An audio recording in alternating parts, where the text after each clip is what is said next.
So my father really, he had a hard time with the police department. And the police department would come along, and if he was parked wrong or something like that, he always got a ticket. And you know, my father was raised in France as a young person. And so whenever they gave him a ticket, you know, my father would go around, and the old police station on Fairchild Street, I think it was, and he'd walk in the door, and if you can imagine the magistrate with the two lamps and the guy sitting at the desk, you know, and my father would walk in and he'd take the ticket. "You sons of bitches, you only owe me $9,999 now," you know, and he'd start swearing in French, you know, and they got a big kick out of this. So whenever it was possible, they arrested my father, and he went through this big act. And so he turned out to be a real character for Madison as Chili Al, and he introduced chili to the Midwest. He never told them what it was. It was a secret Aztec recipe.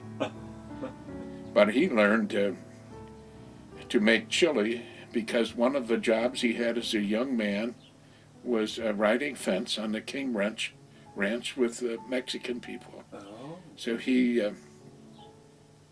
was born in Italy, in the Piedmont area of Italy, up near Switzerland. They moved to Switzerland shortly and then moved back into France. But my father spoke Italian and spoke French. And then when he went west and rode fence with Mexicans, he learned to speak Spanish. So he was a very fluent person who never went to school much, but was well read. He loved to read. And it was a shame that he died so young. He died the same month I was 12 years old.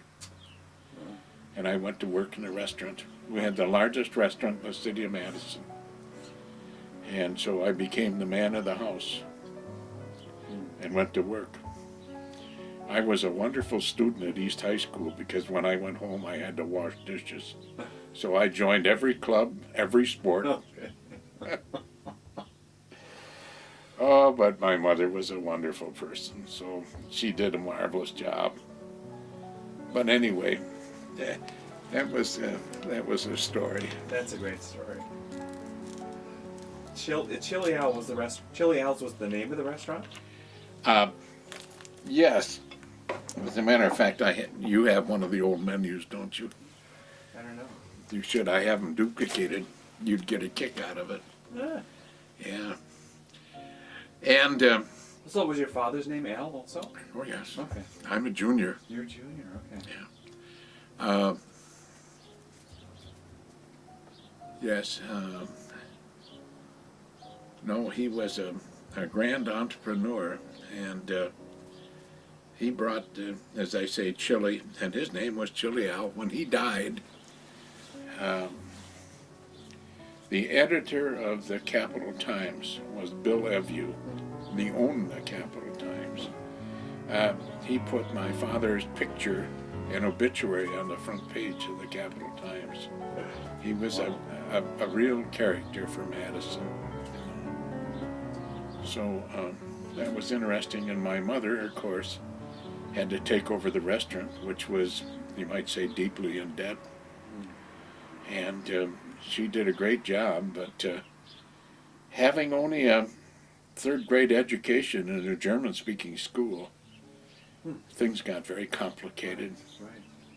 And then in 1941, when food rationing went into effect, the complications of business and the complications went with the rationing of food, with so many points here and so many points there, along with rationing for gasoline.